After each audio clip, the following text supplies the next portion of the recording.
Bismillah. Assalamualaikum warahmatullahi wabarakatuh. Alhamdulillah hamdan katsiran thayyiban mubarakan fi kama yuhibbu rabbuna wa yardah. Asyhadu an la ilaha illallah wahdahu la syarikalah wa asyhadu anna Muhammadan abduhu wa rasuluhu. Wassalatu wassalamu ala Rasulillah wa ala alihi wa ashabihi wa man tabi'ahum bi ihsanin ila yaumil amma ba'du. Ya ayyuhalladzina amanu taqullaha haqqa tuqatih wa la tamutunna illa wa antum muslimun.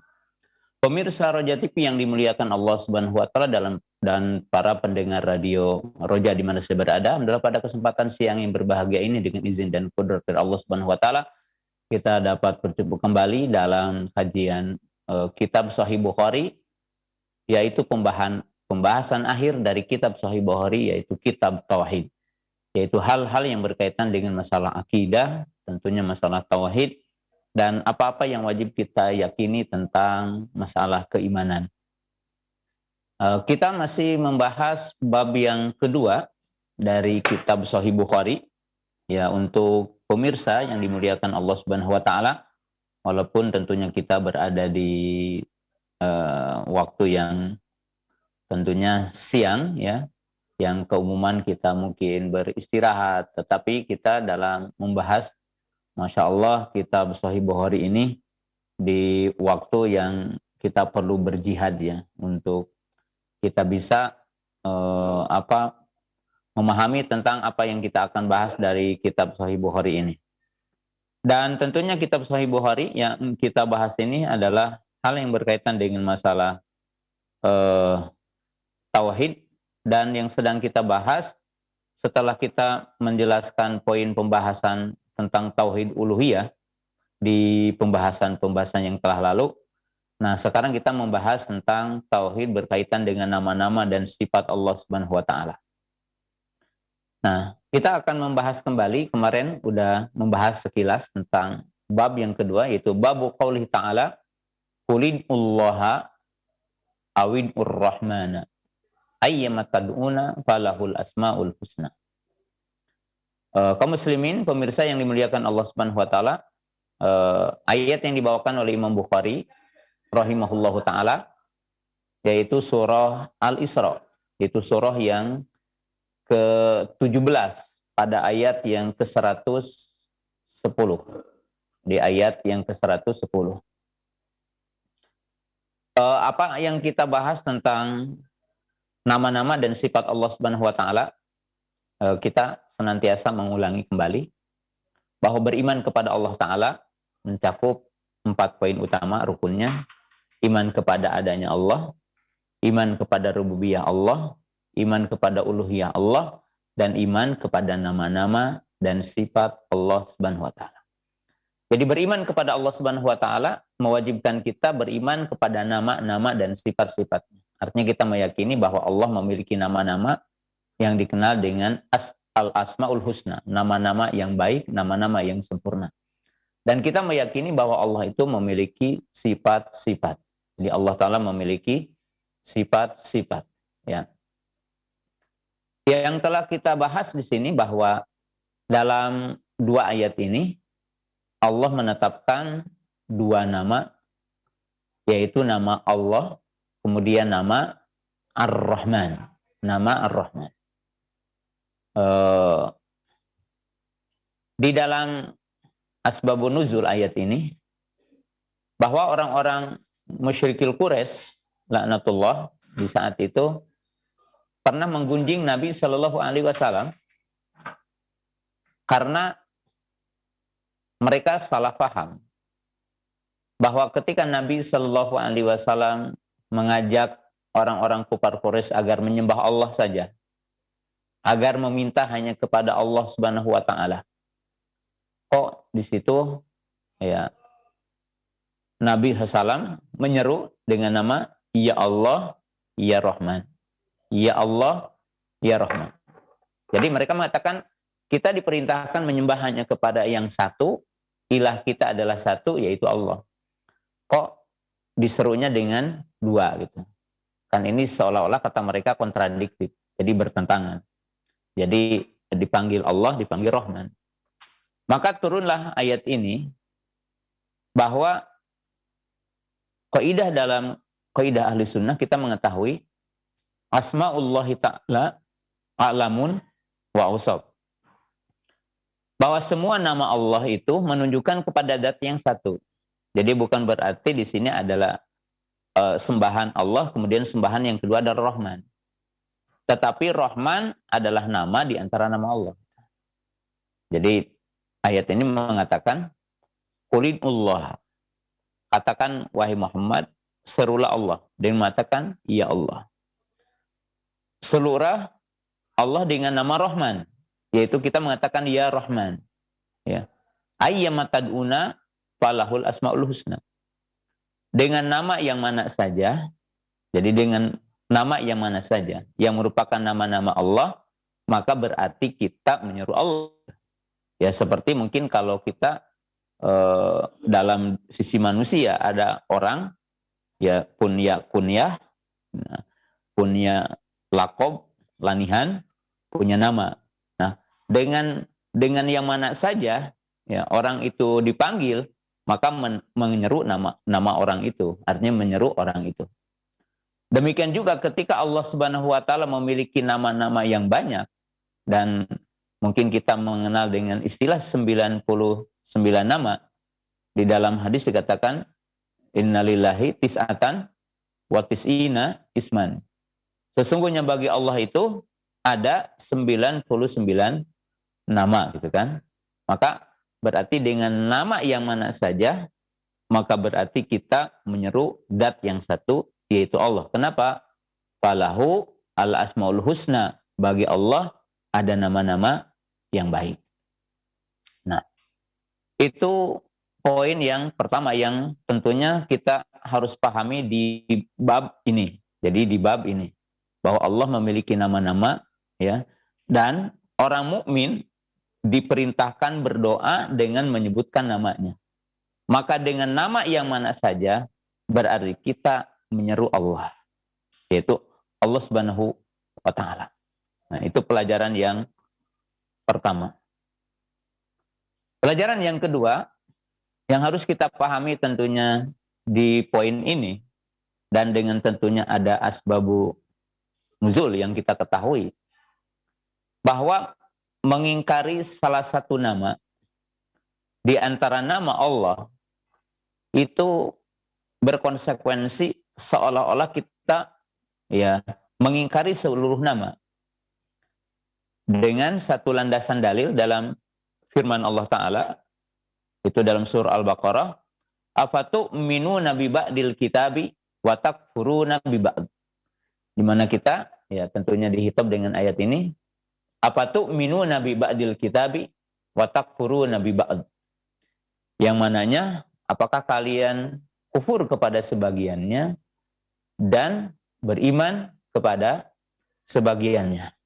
Nah, hal ini sebagaimana dikisahkan di dalam ayat Al-Quran, bahwa orang-orang musyrikil Quraisy itu mengingkari nama Ar-Rahman.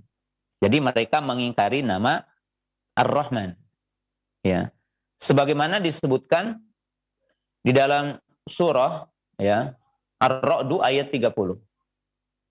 Allah berfirman, kadzalika arsalnaka fi ummah qad khalat min qabliha umamun litatlu alaihim alladzi auhayna ilaika wa hum yakfuruna birrahman qul huwa rabbi la ilaha illahu alaihi tawakkaltu wa ilaihi matab.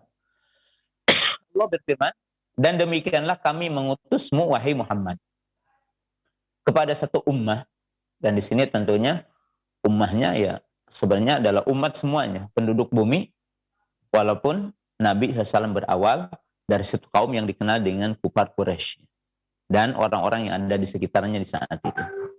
Sungguh telah terdahulu ya sebelumnya umat, artinya generasi ya para nabi, generasi para rasul, manusia-manusia yang sebelum kita semua.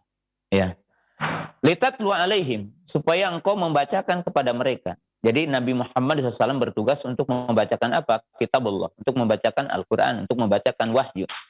Apa yang kami wahyukan kepadamu Nah, siapa katanya mereka itu? Wahum yakfuruna birrahman.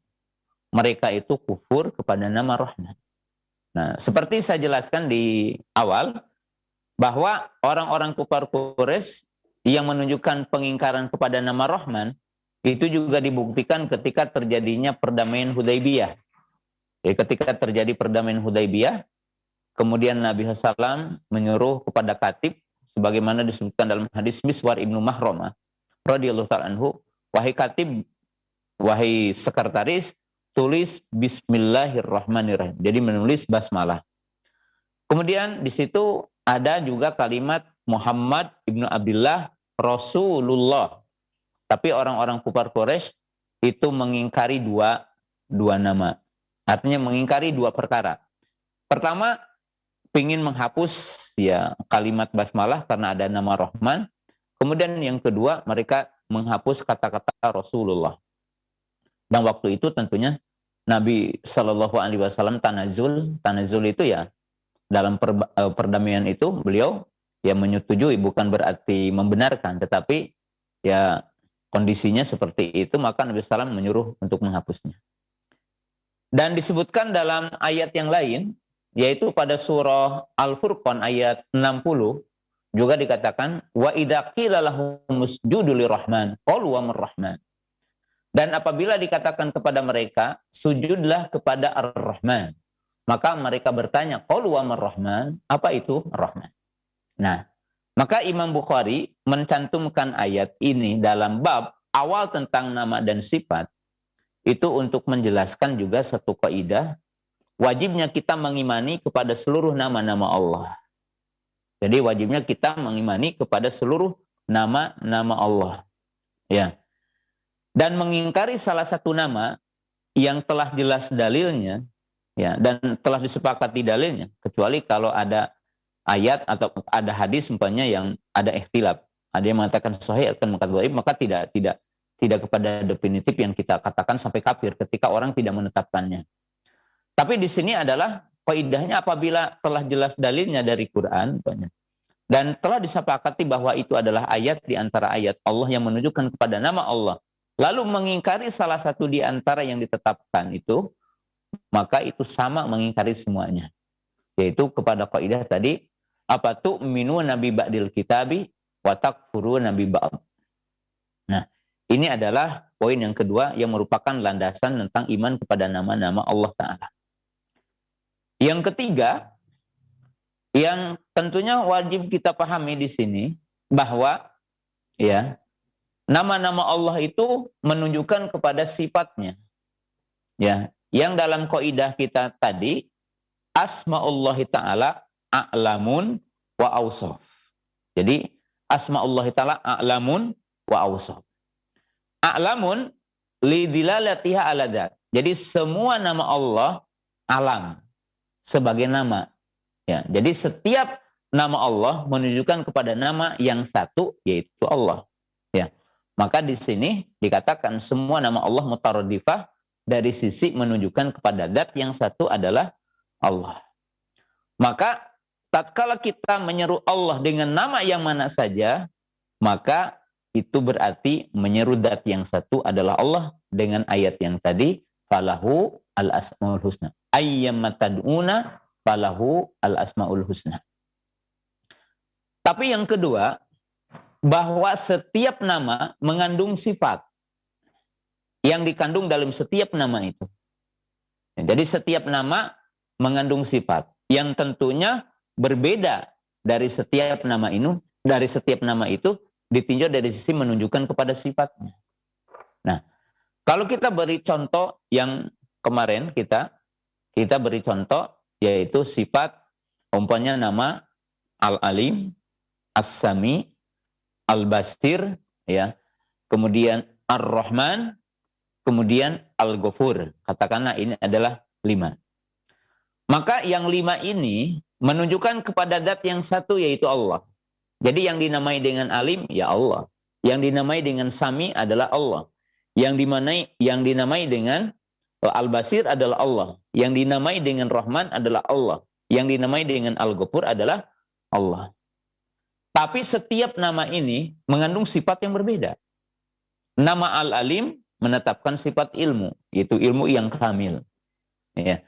Al-Muhitu bikulli syai'in, yang meliputi segala sesuatu. Kemudian As-Sami menetapkan sifat As-Sam'u, diistilahkan oleh kita maha mendengar, yaitu yang meliputi segala sesuatu pendengarannya, yang nampak dan tersembunyi.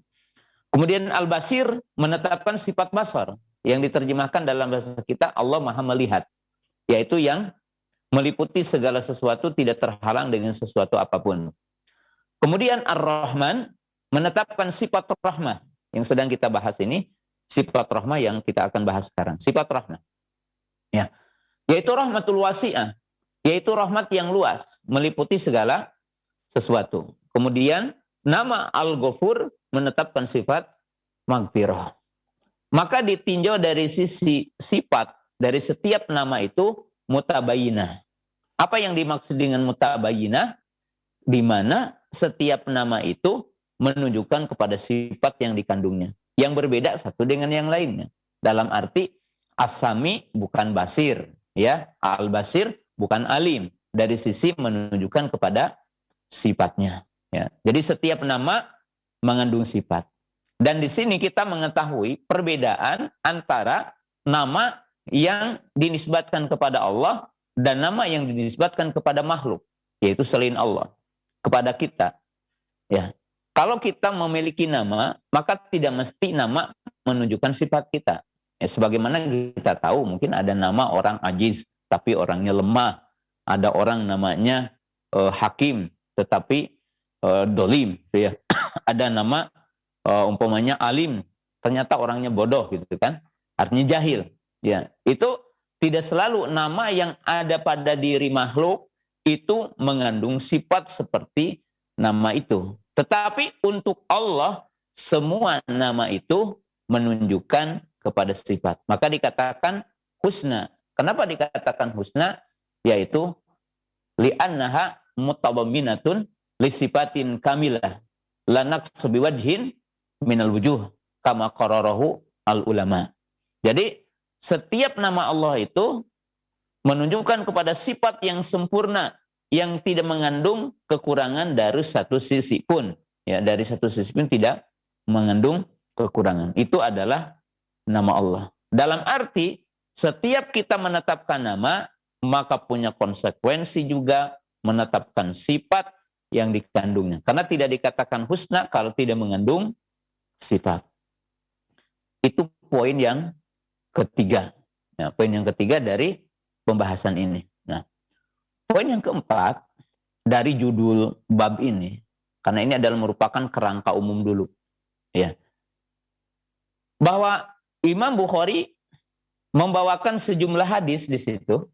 Jadi sejumlah hadis, yang mana hadis itu kita ketahui di dalam hadis-hadis yang dibawakan oleh Imam Bukhari rahimahullahu taala di sini yang menunjukkan intinya di sini hadisnya potongan-potongnya la yarhamullah malam yarhamun nas.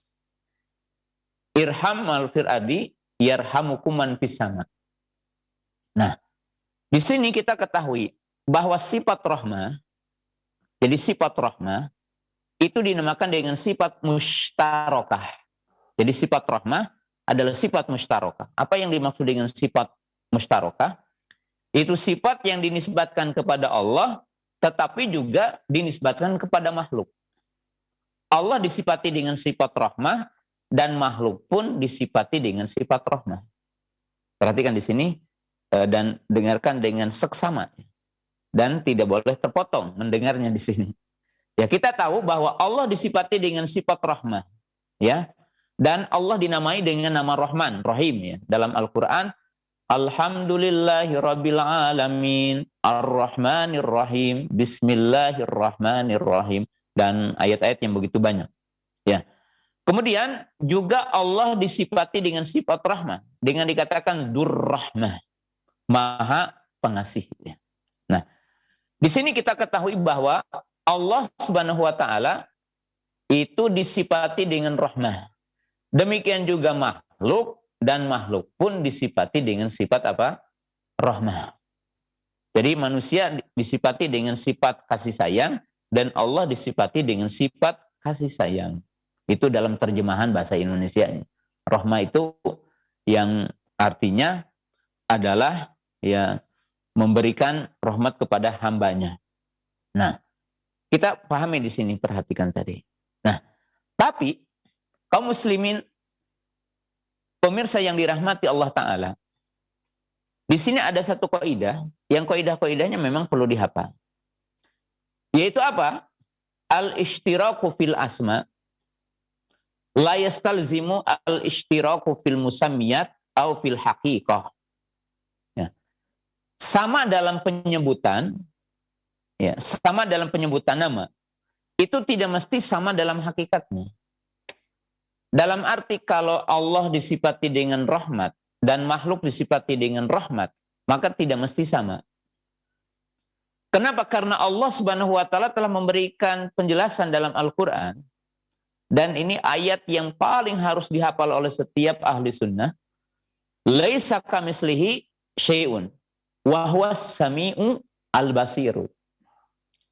Jadi kalau Allah Ta'ala disifati dengan basar, dan manusia juga disifati dengan basar, Allah disifati dengan as-sam'u, dan manusia disifati dengan as-sam'u, ingat, laisa kamitslihi syai'un wa huwas sami'ul basir. Allah mendengar, manusia mendengar. Allah melihat, manusia melihat. Tetapi hakikat mendengarnya Allah beda dengan hakikat mendengarnya makhluk. Allah melihat dan manusia melihat, tapi hakikat melihat Allah tidak sama dengan hakikat melihat makhluknya. Nah, dan inilah kaidah yang sangat agung. Jadi tidak boleh ada dalam benak kita sebagai seorang mukmin, sebagai seorang muslim, sebagai seorang ahli sunnah, yang kita tentunya bukan musyabihah dan bukan mumathilah. Yang kita tentunya menafikan, memerangi bahkan gitu ya, kepada pendapat yang menyamakan Allah dengan makhluknya, yang dikenal dengan mumathilah ataupun musyabihah, yang dinamakan ahlu tamthil ataupun ahlu tashbih, menyerupakan Allah dengan makhluknya, menyamakan Allah dengan makhluknya. Itu adalah kelompok yang menyimpang.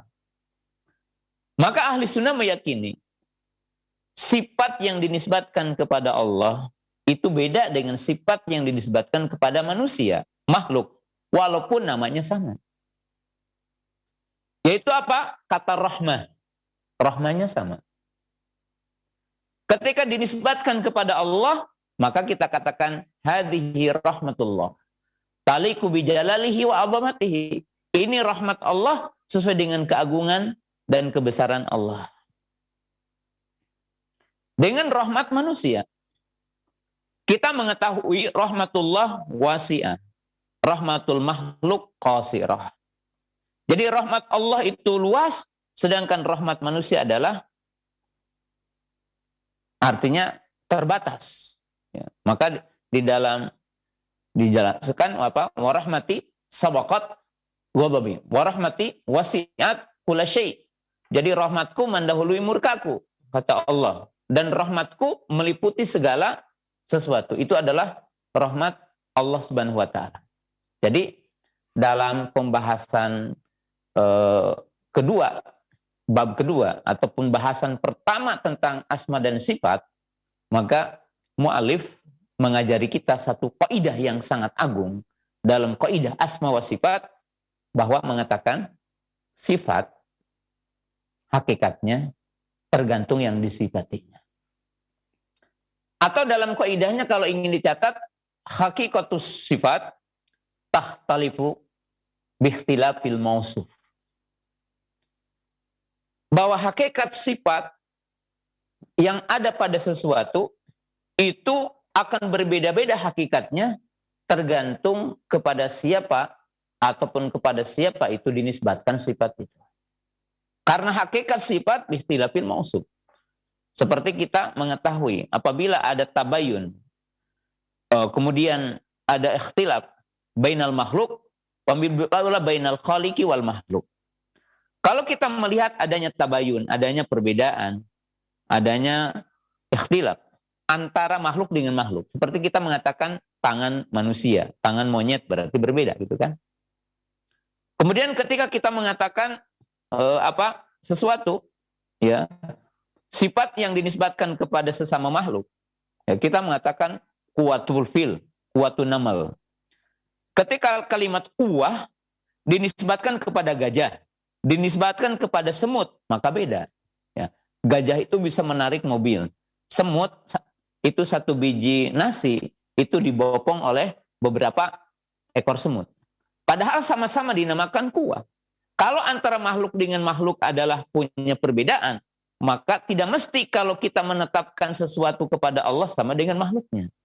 Ya, seperti kita menetapkan sifat apa? Sifat rahmat kepada Allah, kemudian sifat rahmat kepada makhluk, maka tidak mesti sama.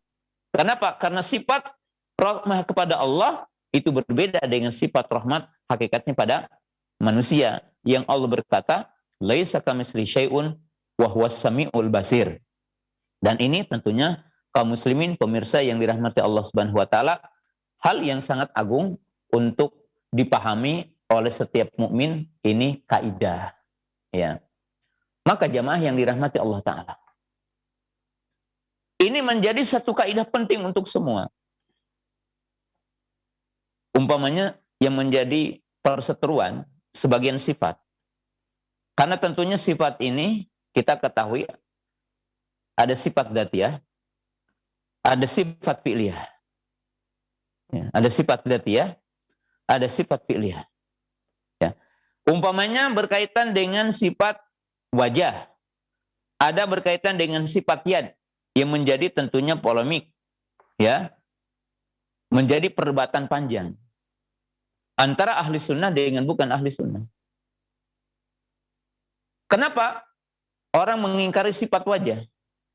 Wa yabqa wajhu rabbika dzul jalali wal ikram. Ya. Kenapa? Sebab katanya kalau menetapkan sifat wajah berarti menyamakan Allah dengan makhluknya. Karena itu tasbih. Maka diartikan wajah adalah kudrah.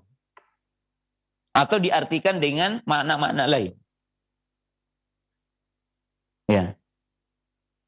Atau diartikan sawab. Atau yang lainnya. Nah, kaidahnya ini. Bahwa menetapkan satu sifat itu tidak mesti tasbih. Menyamakan Allah dengan makhluk. Kenapa? Karena hakikat sifat berbeda tergantung yang disifatinya. Yani hakikatus sifat takhtalifu biikhtilafil mausuf. Ya. Kalau menetapkan sifat wajah kepada manusia, kita berkata sifat wajah bagi manusia ini berarti wajah yang kita lihat ini. Yang dikatakan oleh kita anggota badan. Itu untuk makhluk. Tapi untuk Allah laisa kamitslihi syai'un. Kita tidak boleh terbayang, kita tidak boleh menganggap bahwa wajah yang dinisbatkan kepada Allah adalah wajah yang dinisbatkan kepada makhluk. Kenapa? Laisa kamitslihi syai'un. Sebagaimana kita memahami rahmat yang dinisbatkan kepada Allah, rahmat yang dinisbatkan kepada makhluk. Sebab dalam hadis-hadis ini jelas Allah merahmati, manusia merahmati. Sehingga Nabi Shallallahu Alaihi Wasallam mengatakan Allah tidak merahmati orang yang tidak memiliki sifat rahmat. Rahmati penduduk bumi, maka zat yang ada di atas akan merahmati kalian. Jadi rahmatilah penduduk bumi, maka Allah akan merahmati kalian. Berarti di sini menetapkan sifat rahmat. Ya. Kemudian apa yang harus kita katakan di sini? Kaidah lain ada. Bahwa kalau kita mengatakan ini adalah rahmat Allah, maka kita juga katakan di sini adalah wajah Allah. Apa perbedaan antara menetapkan sifat wajah dengan menetapkan sifat rahmat? Kalau menetapkan sifat rahmat adalah tidak mesti menyamakan Allah dengan makhluknya, maka menetapkan sifat yad, menetapkan sifat wajah, menetapkan sifat kalam, ya, menetapkan sifat ghadab, menetapkan sifat sifat ridho, itu tidak ada perbedaan. Apa perbedaan menetapkan sifat rahmah, menetapkan sifat ridho, menetapkan sifat ghadab? Allah murka, Allah ridho. Atau sifat mahabbah, Allah cinta. Kemudian apa? Allah merahmati. Apa bedanya? Sifat rahmah. Nah, maka menetapkan sebagian sifat mestinya menetapkan sifat yang lain. Mengingkari sebagian sifat mestinya mengingkari semua sifat, karena tidak ada perbedaan antara menetapkan sifat rahmah dengan menetapkan sifat ghadab. Kalau ada orang mengatakan kita tidak boleh menetapkan sifat ghadab, sebab ghadab itu golayanul qalbi. Ghadab itu adalah gejolak hati yang dinamakan murka. Kan itu katanya tidak layak bagi Allah. Nah, rahmah itu mailul qalbi. Rahmat pun kalau dikatakan definisi itu mailul qalbi, yaitu kecenderungan hati. Atau dinamakan raqatul qalbi. Rahmah itu kan raqatul qalbi, yaitu kelembutan hati. Kalau dikatakan ini rahmatullah, ya ini juga ghadabullah. Iradah kan ditetapkan. Iradah ditetapkan. Sifat iradah gitu kan. Nah, kemudian apa? Ya iradah dikatakan ini iradatullah. Ya kita katakan ini rahmatullah, ini ghadabullah, ini mahabbatullah. Laisa kamitslihi syai'un wa huwas samiul basir. Dan dialah Allah Ta'ala yang maha mendengar dan maha melihat. Menetapkan sifat mendengar bagi Allah tidak berarti menyamakan dengan makhluknya. Kenapa? Laisa kamitslihi syai'un. Tidak ada yang menyerupai Allah. Kemudian apa? Menetapkan sifat as-sam'u, Allah mendengar, ya Allah melihat. Menetapkan sifat basar, menetapkan sifat as-sam'u tidak mesti menyamakan Allah dengan makhluknya. Kenapa? Laisa kamitslihi syai'un wa huwas samiul basir. Nah, kemudian yang terakhir untuk di bab ini yaitu berkaitan dengan rahmah. Nah, ketahuilah rahmat yang diidhafatkan kepada Allah itu ada dua. Jadi rahmat yang diidhafatkan kepada Allah ada dua. Diidhafatkan itu dinisbatkan kepada Allah. Ada dua. Yang pertama yaitu berupa sifat al-qaimah bihi ta'ala. Yaitu sifat yang melekat bagi Allah. Dan ini dinamakan juga dengan sifat dzatiyah. Kenapa? Karena Allah senantiasa disifati dengan sifat rahmah. Ya. Maka sifat rahmah yang pertama, ya, itu adalah merupakan sifat bagi Allah dan bukan makhluk. Ya, menurut Ahlus Sunnah. Ya seperti tadi, Bismillahirrahmanirrahim. Alhamdulillahirabbil alamin. Arrahmanirrahim. Ya. Kemudian ayat yang menunjukkan itu sebagai sifat, Allah berfirman, wa rabbukal ghafuru dzurrahmah. Surah Al-Kahfi ayat 58. Ada nama Rahman, ada nama Rahim, ada sifat rahmah. Tapi ada rahmah yang itu makhluk, bukan sifat Allah. Jadi rahmat yang itu adalah makhluk. Ya. Sebagaimana Allah Nabi Shallallahu Alaihi Wasallam, ya, Nabi SAW menjelaskan dalam hadis, Innallaha khalaqar rahmata yauma khalaqaha mi'ata rahmah. Wa amsaka indahu tis'an wa tis'ina rahmah. Wa arsala fi khalqihi ya kullihim rahmatan wahidah. Ya. Falau ya'lamul kafiru bikulli ladzi indallah minar rahmah lam ya'as minal jannati. Walau ya'lamul mu'min bikulli ladzi indallah minal adzabi lam ya'man minan nar. Nah, dikatakan di sini sesungguhnya Allah telah menciptakan rahmah. Di hari penciptaannya itu 100 rahmah. Kemudian Allah Subhanahu wa taala menggenggamnya di sisinya itu 99 rahmah. Dan Allah Subhanahu wa taala menurunkan rahmat ke bumi satu yang itu berseteru, yang artinya berserikat seluruh penduduk bumi dengan satu rahmah yang Allah Ta'ala turunkan ke bumi itu.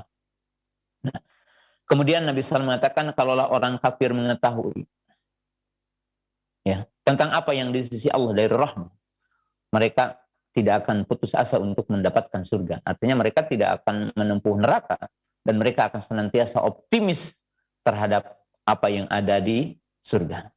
Dan kalau orang mukmin itu tahu, ya artinya apa? Sebaliknya, adab yang diturunkan Allah di dunia itu pun sedikit. Dan Allah Subhanahu wa taala pun akan menangguhkannya banyak adab bagi pelaku kemaksiatan nanti yaumul qiyamah. Maka tentunya orang mukmin tidak akan pernah melakukan sebuah maksiat. Kenapa? Seandainya di dunia ini dirahmati, maka ingat bahwa adabnya itu akan disempurnakan nanti yaumul qiyamah. Maka ini rahmah yang artinya makhluk. Ya, jadi rahmat itu adalah makhluk Allah Ta'ala yang Allah Ta'ala anugerahkan kepada makhluknya adalah satu. Yang manusia itu artinya berserikat untuk mendapatkan yang satu itu. Nah, kaum muslimin pemirsa yang dimuliakan Allah Subhanahu wa taala, makna hadis ini ya dinyatakan bahwa apa yang Allah Ta'ala karuniakan berupa rizki di dunia itu sedikit. Berarti nanti akan disempurnakan yaumul qiyamah. Ya, sebagaimana dinyatakan dalam ayat kullu nafsin dha'iqatul maut wa innamat tuwaffawna ujurakum yaumal qiyamah. Ya. Itu dari sisi rahmat. Jadi rahmat yang dinisbatkan kepada Allah ada dua. Ada rahmat yang artinya adalah sifat baginya, ada rahmat yang itu adalah makhluk Allah Ta'ala. Allah Ta'ala menurunkan rahmat, artinya di sini adalah Allah Ta'ala menciptakan rahmat. Ya. Kemudian kita mengetahui di sini sesuatu yang harus kita ketahui.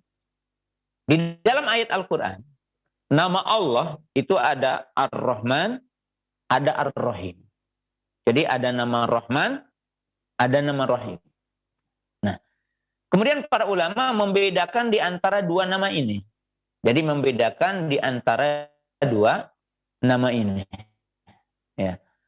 Apa perbedaan antara nama Ar-Rahman dengan nama Ar-Rahim? Pertama dari sisi makna, dikatakan Ar-Rahman, rahmatul wasi'ah. Ar-Rahim, rahmatul wasilah. Rahman, itu rahmat wasi'ah, luas. Maksudnya, rahmat Allah yang pertama ini, umum, li jami'i khalqihi. Bainal mu'min wal kafir, wa baina ahli ta'ah, wa baina ahli maksiyah. Wa baina ahli sunnati wa baina ahli bid'ah. Rahmat yang pertama ini bahwa rahmat Allah umum di sini, rahmatul amah, wasi'ah, luas. Yaitu rahmat Allah untuk orang mukmin, untuk orang kafir, untuk orang beriman dengan orang-orang musyrik, untuk ahlu taat dengan ahlu maksiat, ahlu sunnah dengan ahlu bid'ah. Allah Ta'ala merahmati seluruh hambanya. Yaitu apa? Rahmat dunia. Tapi Rahim itu rahmatul wasilah. Itu rahmat yang dinamakan di sini rahmatul khasah. Khusus. Yaitu apa? Rahmah lil mu'minin.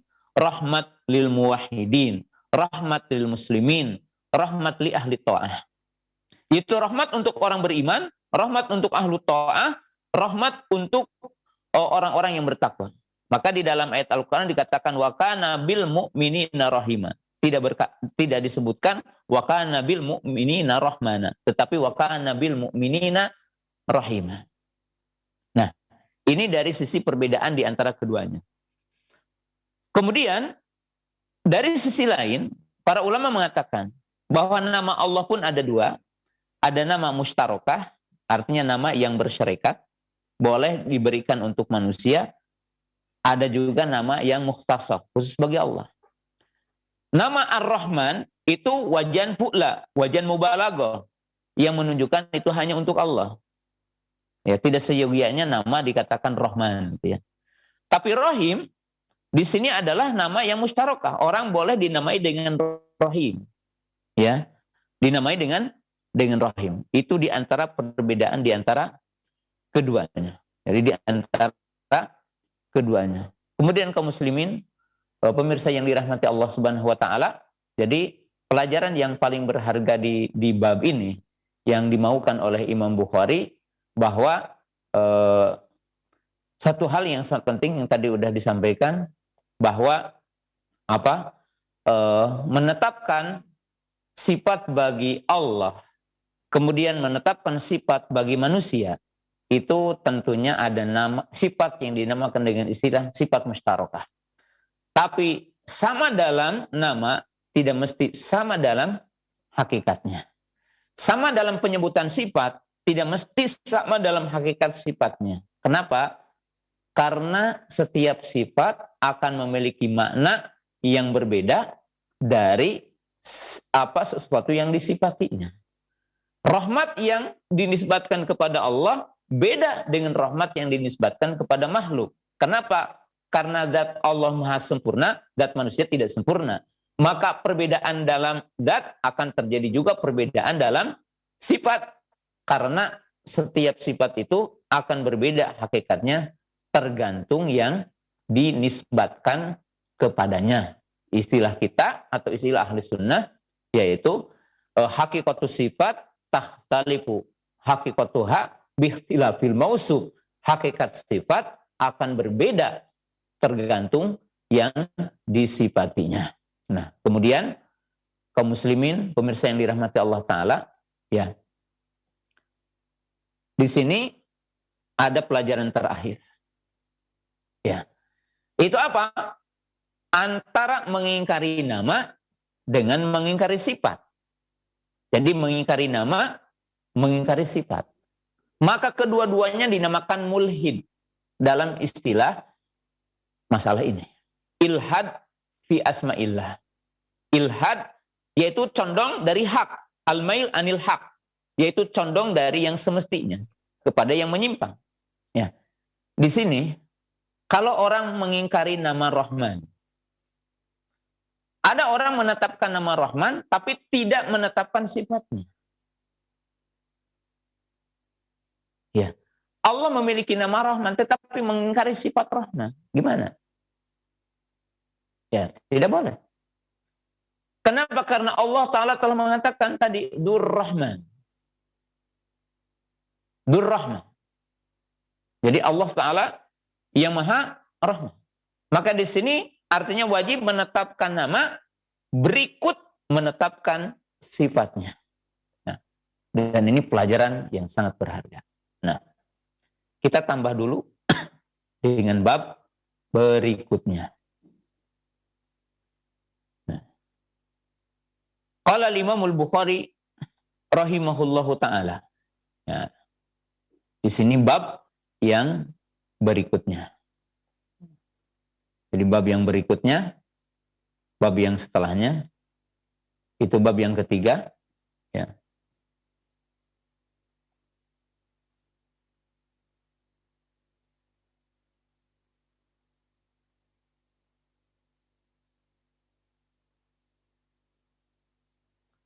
Qala babu qaulillahi ta'ala innallaha huwa razzaqu dzul quwwatil matin. Qala hadatsana Abdullah an Abi Hamzah anil A'mash Sulaiman ibnu Mihran an Sa'id ibnu Jubair an Abi Abdurrahman As-Sulami an Abi Musa Al-Asy'ari radhiyallahu ta'ala anhu qala Nabi sallallahu alaihi wasallam ahadun asbaru ala ada sami'ahu minallah yad'una lahu alwalad summa yu'afihim wa yarzuquhum. Ya. Nah, di sini bab yang setelahnya bab firman Allah Ta'ala innallaha huwa razzaqu dzul quwwati al-matin. Sesungguhnya Allah dialah Ar-Razzaq yang maha pemberi rezeki. Dzul quwwah yang memiliki kekuatan. Al-Matin yang sangat syadid, kuat. Ya. Nah, kaum muslimin, pemirsa yang dirahmati Allah Subhanahu wa taala, ya. Kemudian Imam Bukhari membawakan hadis, ya, yaitu dari Abu Musa Al-Asy'ari radhiyallahu taala anhu. Beliau berkata, telah bersabda baginda Rasulullah Sallallahu Alaihi Wasallam, tidak ada seseorang yang lebih sabar atas celaan atau atas rasa sakit yang didengarnya daripada Allah. Allah diklaim oleh siapa? Orang-orang Nasrani atau orang-orang Yahudi, baginya punya anak. Jadi orang-orang Yahudi mengatakan Uzair ibnullah. Orang-orang Nasrani mengatakan Isa ibnullah. Yu'afihim, lalu Allah Ta'ala menjadikan mereka sehat aja di dunia. Artinya tidak menghukumnya langsung di dunia. Wa yarzuquhum, dan Allah pun memberi rizki kepada mereka. Jadi memberi rizki kepada mereka. Nah, Imam Bukhari menginginkan dengan bab ini untuk menetapkan nama Ar-Razzaq dan menetapkan sifat Ar-Rizku. Jadi nama Ar-Razzaq menetapkan sifat Ar-Rizku. Menetapkan sifat Ar-Rizku. Nah, kemudian menyertakan hadis yang tentunya yang keselarasan hadis ini dengan ayat Quran adalah dari ujung hadis tadi, wa yarzuquhum. Wa yarzuquhum. Nah, Imam Bukhari ingin menjelaskan satu poin penting tentang kaidah nama dan sifat. Jadi tentang kaidah nama dan sifat. Pertama, seperti biasa tadi, ingin menetapkan setiap nama mengandung sifat. Jadi setiap nama mengandung sifat. Itu yang paling pokoknya. Dan itu merupakan kaidah ahli sunnah wal jamaah. Yang kedua, Imam Bukhari ingin menjelaskan begini. Bagaimana kita menetapkan sifat Allah. Dan bagaimana kita menetapkan nama Allah. Jadi bagaimana kita menetapkan nama Allah dan bagaimana kita menetapkan sifat Allah. Nah, sebagaimana kaidah dengan bab yang kedua. Jadi di sini kita ingin mengetahui tentang kaidah penting setiap nama mengandung sifat. Nah, bagaimana Imam Bukhari ingin menjelaskan setiap nama mengandung sifat? Ketika disebutkan nama Ar-Razzaq, maka punya konsekuensi Allah memberikan rezeki. Jadi salah satu sifat Allah, nama Allah adalah Ar-Razzaq, maka berarti konsekuensinya Allah memberi rezeki. Maka dikatakan yarzuquhum. Di dalam ayat Al-Qur'an yarzuqu may yasha. Ya, otomatis itu. Tapi Imam Bukhari menyebutkan hadis di sini. Nah, itu salah satu. Yang kedua, ingin menetapkan kaidah bagaimana menetapkan nama, bagaimana menetapkan sifat. Nah, di sini ada kaidah. Babus sifat ausa min babil asma. Bab menetapkan sifat itu lebih luas dari bab menetapkan nama. Kenapa bab menetapkan sifat lebih luas dari bab menetapkan nama? Kaidahnya apa? Setiap nama mengandung sifat, tetapi tidak setiap sifat menunjukkan kepada nama. Jadi artinya mustaq, kita mengambil sifat Allah dari semua nama Allah. Tapi tidak setiap yang menunjukkan kepada sifat Allah ditetapkan untuk nama Allah. Ya, kalau di sini kan kita tahu Ar-Razzaq ayat Quran. Berarti ini nama. Maka kita boleh memanggil Allah ya Razzaq. Ya Razzaq. Kemudian menetapkan sifat. Sifat diambil dari apa? Dari nama, dan sifat juga diambil dari fi'il. Perbuatan Allah. Waja'a rabbuka. Allah datang. Tapi tidak dikatakan al-ja'i. Allah dinamakan dengan al-ja'i. Allah disifati dengan sifat kalam. Tetapi tidak dinamai dengan mutakallim. Tidak dikatakan yal mutakallim. Enggak ya. Karena tidak ada dalil yang menunjukkan nama gitu ya. Tetapi Allah disifati dengan sifat kalam. Yaitu wa kalamallahu Musa taklima. Hatta yasma'a kalam Allah. Ya. Walaupun kita mungkin agak sulit, tapi ini kan masanya konsekuensi dari penjelasan ini. Nah, kemudian pada bab ini kita lihat menyebutkan dua nama, ya, dan menyebutkan 4 sifat di sini. Jadi lihat di sini dua nama apa? Maaf, di sini ada 3 nama. Maaf, 3 nama, ya. Kemudian menyebutkan 4 sifat. Ya, di sini kita lihat Allah nama, Ar-Razzaqu nama, Al-Matinu nama. Jadi dalam ayat ini terdapat 4 nama apa? Terdapat 3 nama Allah. Catat 3 nama Allah. Allah, Ar-Razzaq, Al-Matin. Nah, tapi ayat ini menetapkan yaitu 4 sifat. Itu sifat uluhiyah Allah, dzul uluhiyah.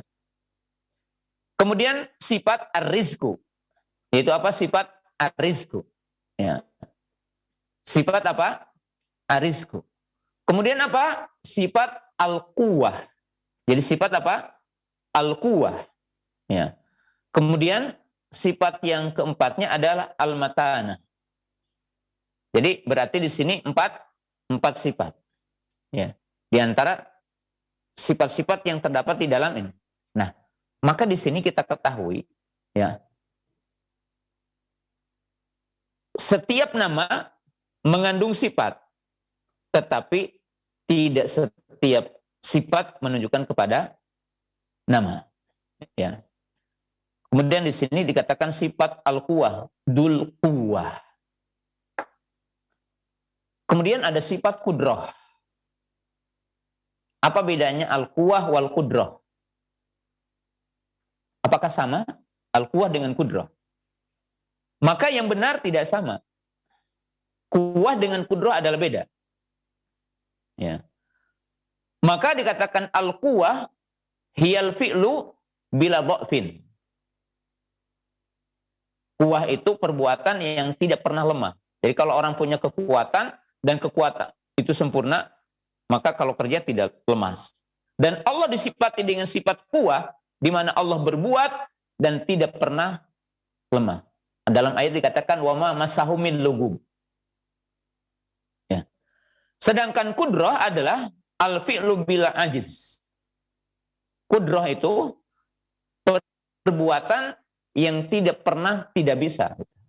Karena Allah punya kudrah, maha berkuasa. Ya. Jadi tidak pernah tidak bisa. Jika Allah Ta'ala berkehendak, maka Allah Ta'ala akan jadi segala sesuatu yang Allah Ta'ala kehendaki. Tapi kalau manusia punya kehendak terkadang tidak terjadi. Kenapa? Ajiz. Tidak mampu. Ya. Maka dikatakan innahu kana aliman qadira. Wa ma kana Allahu liyujizahu min syai'in fis samawati wala fil ard. Innahu kana aliman qadira. Ya.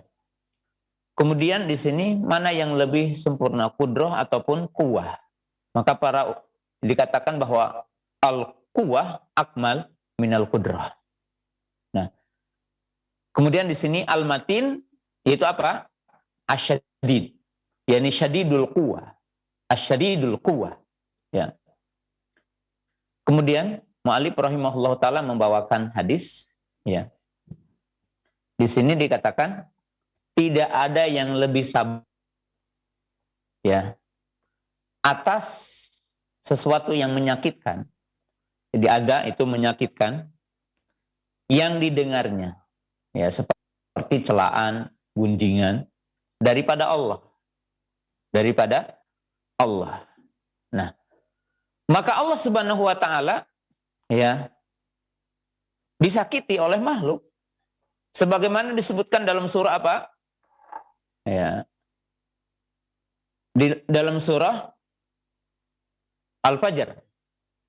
Innal ladzina yu'duna Allah wa rasulah. Al-Ahzab kalau yang ini, ayat ini. Al-Ahzab, maaf. Kaum muslimin pemirsa yang dimuliakan Allah Subhanahu wa taala, dan ini pelajaran terakhir untuk sementara bahwa hadis ini menjelaskan tentang sifat sabar kepada Allah. Tapi kita punya kaidah Sabar yang dinisbatkan kepada Allah bukan seperti sabar yang dinisbatkan kepada makhluk. Karena tentunya Allah Maha Sempurna dan kita mengetahui kalau sabar kita mungkin ada ketidaktahanan, ada menyesal, ada geremetnya gitu kalau orang Sunda gitu kan. Tapi apa yang dinisbatkan kepada Allah adalah Maha Sempurna. Laisa kamitslihi syai'un wa huwas samiul basir. Ya. Allah Subhanahu wa taala Maha mampu untuk mengikob hambanya di dunia ini. Tetapi Allah Subhanahu wa taala Maha Rahmah, Allah Subhanahu wa taala kepada orang yang menyakitinya, makhluk yang menyakitinya, Allah taala memaafkan mereka, memberikan kesakitan pada mereka dan memberi rezeki kepada mereka. Barangkali ini yang kita bisa sampaikan untuk sementara dan kita akan bahas di kesempurnaannya di pertemuan yang akan datang insyaallah. Dan demikian kaum muslimin pemirsa yang dirahmati Allah Subhanahu wa taala, pembahasan di siang yang berbahagia ini, dan mohon maaf mungkin masih belum begitu lancar dengan ada sedikit gangguan. Mudah-mudahan ya kita terus meningkatkan dan terus berusaha untuk lebih baik. Terima kasih kepada semua pihak, terutama yang tentunya di Roja TV dan kepada seluruh pemirsa yang ada di mana saja. Dan tentunya kitab kajian kitab Tauhid dari Sahih Bukhari itu di siang hari insyaallah. Subhanakallahumma bihamdika asyhadu an la ilaha illa anta astaghfiruka wa atubu ilaik. Assalamualaikum warahmatullahi wabarakatuh.